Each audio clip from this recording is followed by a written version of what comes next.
Hello friends, मैं नितेश राठौड़ स्वागत करता हूं आपका आपके अपने यूट्यूब चैनल मार्क्स 99 में। फ्रेंड डिस्कस करने जा रहे हैं केमिकल इक्वेशन, मतलब रासायनिक समीकरण के बारे में आज अपन पढ़ने जा रहे हैं।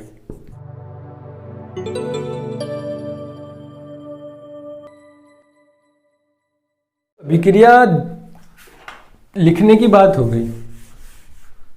अब जो अभिक्रिया है क्या है, जो हमारी रिएक्शन है वो दो प्रकार की होगी। एक तो क्या होगी, ऊष्मापोक्षेपी होगी और एक होगी ऊष्मापोषी। एक तो क्या होगी एक्सोथर्मिक। अपन बात करते हैं कौन सी होती है एक्सोथर्मिक, कौन सी होती है एंडोथर्मिक। एक अभिक्रिया होती है एक्सोथर्मिक रिएक्शन, एक होती है एंडोथर्मिक। एक ऊष्माक्षेपी होती है, एक होती है ऊष्मापोषी। जो ऊष्माक्षेपी अभिक्रियाएं होती हैं उनके लिए अपन प्लस का साइन यूज करेंगे और जो ऊष्मापोषी होती हैं उसके लिए अपन माइनस का साइन यूज करेंगे। मतलब कुछ अभिक्रियाएं होंगी जिनमें क्या है, अभिक्रिया हो रही होगी, ऊष्मा निकल रही होगी। ऊष्मा निकल रही होगी उसके लिए अपन ऊष्मा के पहले क्या लगाएंगे, प्लस का साइन लगाएंगे। और कुछ अभिक्रियाएं होंगी वो ऊष्मा को लेके अभिक्रिया कर रहे होंगे, ऊष्मा को ले रही हैं इसलिए अपन जो ऊष्मा लेंगे उसके आगे क्या साइन लगाएंगे, माइनस का साइन लगाएंगे। तो अपन ऊष्माक्षेपी और जो ऊष्मापोषी अभिक्रियाएं होती हैं उनकी परिभाषा लिखते हैं।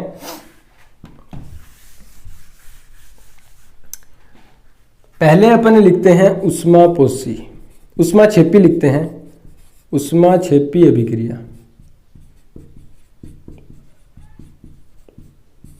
क्या लिख रहे हैं अपन, एक्सोथर्मिक रिएक्शन।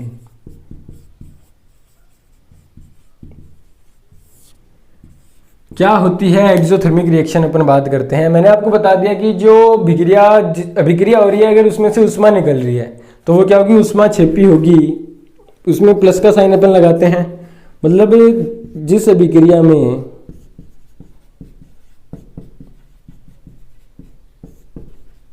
ऊष्मा निकलती है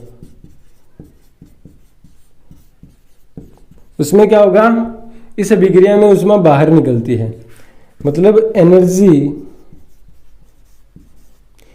बोलो या फिर हीट बोलो, एक ही बात है, हीट रिलीजेस। जो अपनी ऊष्माक्षेपी जो भी अभिक्रिया है, जो ऊष्माक्षेपी अभिक्रिया उसमें क्या होगा, ऊष्मा निकल रही होगी, हीट बाहर निकल रही होगी। दूसरा हमने क्या बात करते हैं, जो ऊष्मापोषी है, ऊष्मापोषी अभिक्रिया जो है कौन सी है, एंडोथर्मिक रिएक्शन।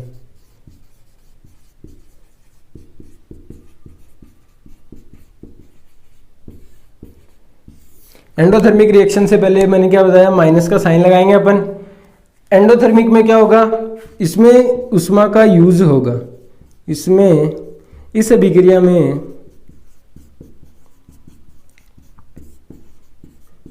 ऊष्मा ली जाती है।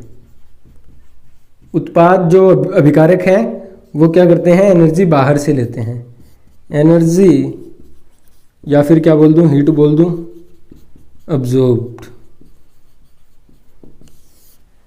जो रिएक्टेंट्स है वो क्या करेंगे, एनर्जी को अपने अंदर अब्जॉर्ब करेंगे, अपने पास लेंगे और अभिक्रिया करेंगे। वो क्या होगी, ऊष्मापोषी होगी। और अगर अभिक्रिया होने के दौरान एनर्जी बाहर निकलती है, ऊष्मा निकलती है, तो उसको क्या बोलेंगे अपन, ऊष्माक्षेपी अभिक्रिया बोलेंगे, एक्सोथर्मिक रिएक्शन बोलेंगे। ये दोनों रिएक्शन हो गई। ऊष्माक्षेपी के लिए हम कौन सा साइन यूज कर रहे हैं, प्लस का, और ऊष्मापोषी के लिए माइनस का साइन उपयोग में ले रहे हैं। ऊष्मा है, क्या है, ऊष्मा है। जो हीट है उसको अपन रिएक्शन में अगर प्रोवाइड कर रहे हैं अपन हीट, तो उसको अपन त्रिभुज से लिखते हैं। जो तीर का निशान है, तीर के निशान के ऊपर एक त्रिभुज का निशान बना हुआ मिलेगा आपको। इसका मतलब होता है कि हमने रिएक्शन में हीट प्रोवाइड की है, मतलब रिएक्शन करने के लिए, अभिक्रिया करने के लिए हमने ऊष्मा दी है। अगर इसकी अपन बात करें उदाहरण की, ऊष्माक्षेपी की अगर अपन बात करें, N2 + 3H2 क्या बन रहा था, 2NH3 बन रहा था। इसमें 773 केल्विन हो रहा था, 200 ATM था।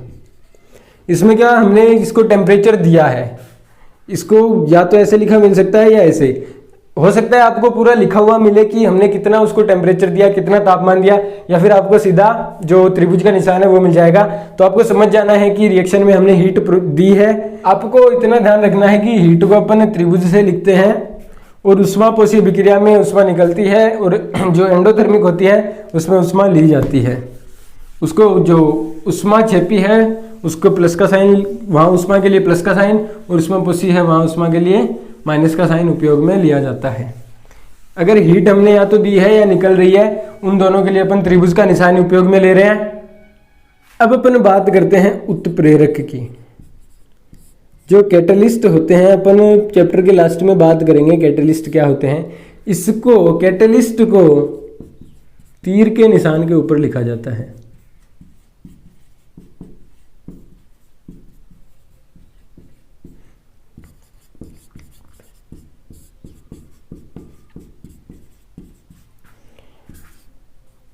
We have to write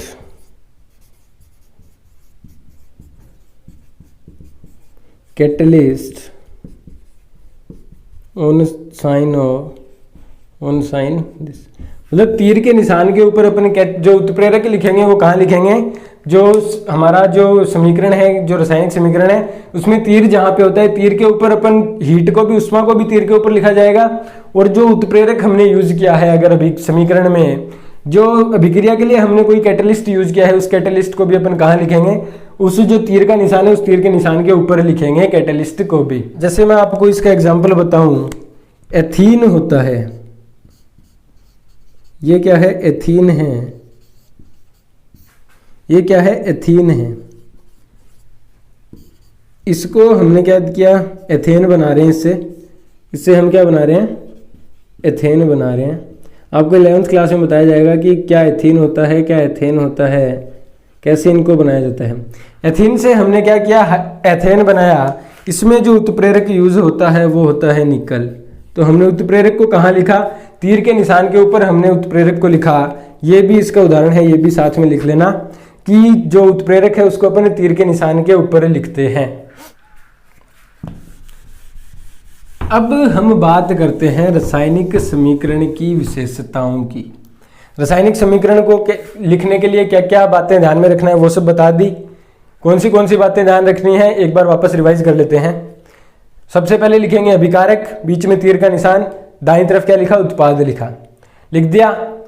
जो अभिकारक अगर एक से ज़्यादा आ रहे हैं या फिर उत्पाद एक से ज़्यादा हैं तो उनके बीच में प्लस का साइन आएगा।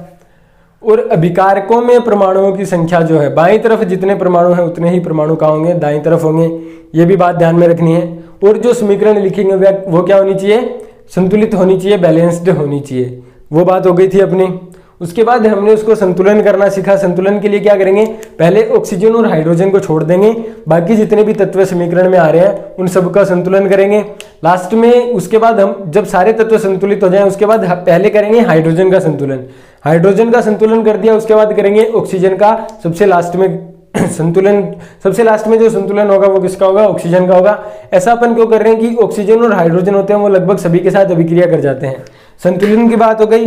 उसके बाद उसकी जो भौतिक अवस्थाएं होती हैं, भौतिक अवस्था को लिखने के लिए हम कठोर के लिए S, सॉलिड के लिए S कर रहे हैं, लिक्विड के लिए L, गैस के लिए G, और जो अगर पानी में अगर हमारा तत्व है तो उसके लिए AQ लिख रहे हैं, एक्वस का वो लिख रहे हैं। वो बात भी हमारी हो गई थी। उसके बाद हमने क्या देखा, अगर उष्मा छेपी है, एक्सोथर्मिक रिएक्शन है तो प्लस का साइन यूज कर रहे थे, अगर उष्मा पोषी है तो उसके लिए अपन माइनस का साइन यूज कर रहे थे। वो बात अपनी हो गई। अब उसके बाद हमने देखा उत्प्रेरक। जो उत्प्रेरक है, उत्प्रेरक को हम कहाँ लिख रहे थे, तीर के निशान के ऊपर लिख रहे हैं। और अगर रिएक्शन दोनों तरफ हो रही थी, मतलब अभिकारक से उत्पाद बन रहा है और उत्पाद से वापस अभिकारक बन रहा है, ऐसी अगर कोई अभिक्रिया हो रही है तो वहां पे तीर के निशान की जगह दूसरा निशान आता है। वो निशान मैंने आपको बता दिया था, हमें वो निशान लगाना होता है। अब हम इसकी जो विशेषताएं हैं, जो रासायनिक समीकरण की विशेषताएं हैं उनके बारे में पढ़ते हैं। मतलब इसके जो एडवांटेजेस हैं वो अपन देखते हैं कि जो रासायनिक समीकरण अपन लिखते हैं उसके क्या क्या फायदे हैं, हमें क्यों लिखनी चाहिए रासायनिक समीकरण, उसका संतुलन करके अगर हम लिखते हैं तो उसका हमें क्या फायदा है, क्या प्रॉफिट है, वो अपन डिस्कस करते हैं। हमें क्या होगा, अगर हमने समीकरण लिख रखी है तो तो अभिक्रिया की संक्षिप्त जानकारी हमारे पास होगी। अभिक्रिया की संक्षिप्त जानकारी मिलती है। मतलब क्या हुआ, शॉर्ट में लिख दूं ब्रीफ इन्फो। जो भी हमारी रिएक्शन हो रही है, जो भी अभिक्रिया हो रही है, उसकी संक्षिप्त जानकारी हमारे पास होगी अगर हमारे पास एक संतुलित समीकरण लिखी हुई है तो। और रिएक्शन में मतलब अभिक्रिया में आए अभिकारक उत्पाद, अभिक्रिया में आए अभिकारक व उत्पादों के अणु व द्रव्यमान की पूरी जानकारी, उसकी क्या रहती है, हमारे पास फुल जानकारी रहती है, फुल इंफॉर्मेशन रहती है। मतलब mass and number of atoms, info about, information को मैं शॉर्ट में लिख रहा हूँ info about mass and number of atoms in both reactants and products. मतलब प्रोडक्ट में और रिएक्टेंट में कितना द्रव्यमान है उनका और कितने अणुओं का उपयोग किया है, वो बात भी हमें पता रहती है, उससे उसकी पूरी जानकारी रहती है। और जो भौतिक अवस्था है, अपन सॉलिड लिक्विड वो लिख रहे थे, उसके नीचे भौतिक अवस्था की जानकारी, मतलब इन्फो अबाउट फिजिकल स्टेट कि जो हमारे जो भी तत्व लिखे हैं उनकी भौतिक अवस्था क्या है उसकी भी जानकारी होगी अगर समीकरण को पूरा संतुलित करके सब कुछ लिखा हुआ है तो। ताप, दाब व उत्प्रेरक की जानकारी रहती है। मतलब info about temperature, pressure and catalyst. Temperature pressure को भी अपन कहाँ लिखते हैं, तीर के निशान के ऊपर लिखते हैं, उष्मा को भी वहीं लिखते हैं और वहीं पे किसको लिखते हैं, कैटलिस्ट को लिखते हैं। उसकी भी जानकारी हमें जो समीकरण है वही दे देगा। अगर पूरी तरह से बैलेंस करके सब कुछ हमने समीकरण में लिखा है तो इनकी जानकारी भी हमें कहाँ से मिल जाएगी, रासायनिक समीकरण से मिल जाएगी, केमिकल इक्वेशन से इसकी इंफॉर्मेशन हमें मिल जाएगी। उष्मा पोषी का पता चल जाता है।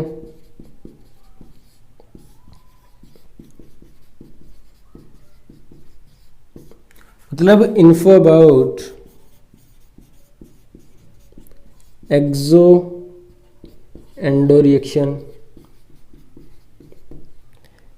मतलब जो हमारी अभिक्रिया है वो उष्मा पोषी है या उष्मा क्षेपी है, वो भी जानकारी हमें कहाँ से मिल जाएगी, हमारे समीकरण से मिल जाएगी अगर हमने उसको पूरी तरह लिखा है। उष्मा क्षेपी के लिए अपन प्लस का साइन वहां देख लेंगे और उष्मा पोषी के लिए माइनस का साइन देख लेंगे। और जो उत्क्रमणीयता होती है, उत्क्रमणीयता बताती है तीर का जो निशान है, अगर दोनों तरफ रिएक्शन हो रही है, रिवर्सिबल और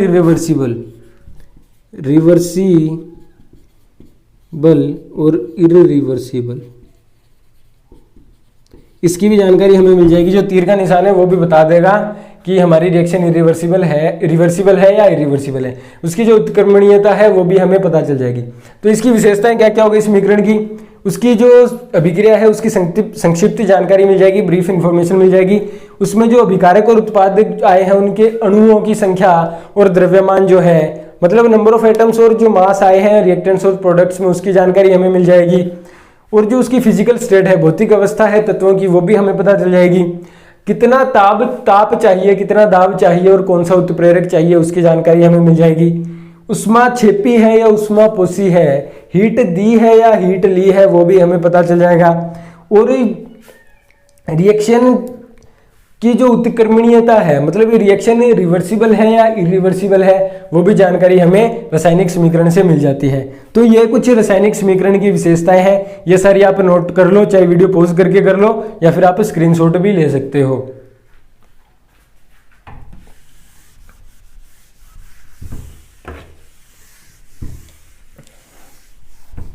हमने इसकी विशेषताएं पढ़ ली, ऐसा तो नहीं भाई सब कोई परफेक्ट नहीं है, इसकी कुछ कमियां भी होंगी। क्या होंगी? कमियां होंगी, क्या लिमिटेशंस होंगी, सीमाएं भी बोल सकते हैं, मतलब समीकरण की कुछ सीमाएं भी होगी, वो अपन बात करते हैं क्या क्या सीमाएं होंगी। विशेषताएं हमने बात कर ली, सबसे पहले समीकरण को लिखना सीख लिया, बैलेंस करना सीख लिया, उसमें कहाँ कहाँ क्या क्या चीज़ें लिखी जाती हैं वो बातें हो गई। उसके बाद हमने उसकी विशेषताएं देख ली, अब उसकी कमियां भी देख लेते हैं क्या क्या कमी है एक समीकरण की। में अभिक्रिया की पूरी जानकारी नहीं मिलती, अभिक्रिया की पूरी जानकारी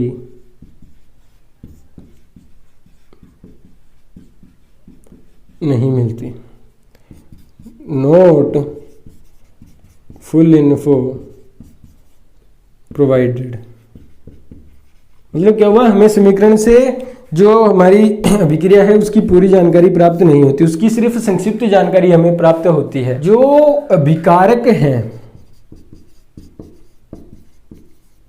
और जो उत्पाद है, अभिकारक उत्पाद की सांद्रता जो होती है उसका यहाँ पे कोई डिस्कशन नहीं किया उन्हें, सांद्रता का पता नहीं रहता। मतलब रिएक्शन को देख के अपन उसकी कंसंट्रेशन जो है, अभिकारकों की और उत्पादों की जो कंसंट्रेशन है, सांद्रता है, उसके बारे में पता नहीं कर सकते। Concentration of reactants and products can't be written, products is not written in chemical equation। मतलब केमिकल इक्वेशन में जो सांद्रता है वो नहीं लिखी जाती, ना तो अभिकारकों की सांद्रता लिखी जाती है और ना ही उत्पादों की सांद्रता लिखी जाती है। ये दूसरी कमी हो गई, पूरी जानकारी नहीं देते, उसकी जो कंसंट्रेशन है वो हमें नहीं पता चलती। तो ये अपने रासायनिक समीकरण था। रासायनिक समीकरण के बारे में हमने पढ़ा कि रासायनिक समीकरण क्या होता है, कैसे अपन उसको लिखते हैं, क्या क्या चीज़ें उसमें हमें पता चल जाती हैं, क्या उसकी विशेषताएं हैं, क्या उसकी कमी है, क्या क्या चीज़ें लिखनी होती हैं, किस तरीके से लिखनी होती हैं, वो सारी अपनी बातें हो गई इस लेक्चर में। अब इसके बाद जो अपन नेक्स्ट लेक्चर में डिस्कस करेंगे वो अपन डिस्कस करेंगे केमिकल रिएक्शन। अपने केमिकल रिएक्शन जो है मतलब रासायनिक अभिक्रिया का अपन अगले लेक्चर से रासायनिक अभिक्रिया की बात करेंगे। आज के लेक्चर में इतना ही, अपन नेक्स्ट लेक्चर में बात करेंगे केमिकल रिएक्शन की। रासायनिक अभिक्रिया की अपन अगले जो अपना लेक्चर आएगा उसमें बात करेंगे। आपको कोई भी डाउट आए आप कमेंट बॉक्स में कमेंट करके पूछ सकते हो। पूरा एक बार आप वापस वीडियो देखना, सारे नोट्स बना लेना अगर नहीं लिखे हैं, और जिसके इसके क्वेश्चन आप साथ साथ करते रहो। कोई भी डाउट आए आप कमेंट बॉक्स में कमेंट करके पूछ लो, नहीं तो डिस्क्रिप्शन में अदर सोशल मीडिया प्लेटफॉर्म्स के लिंक दिए हुए हैं, वहां भी आप पूछ सकते हो।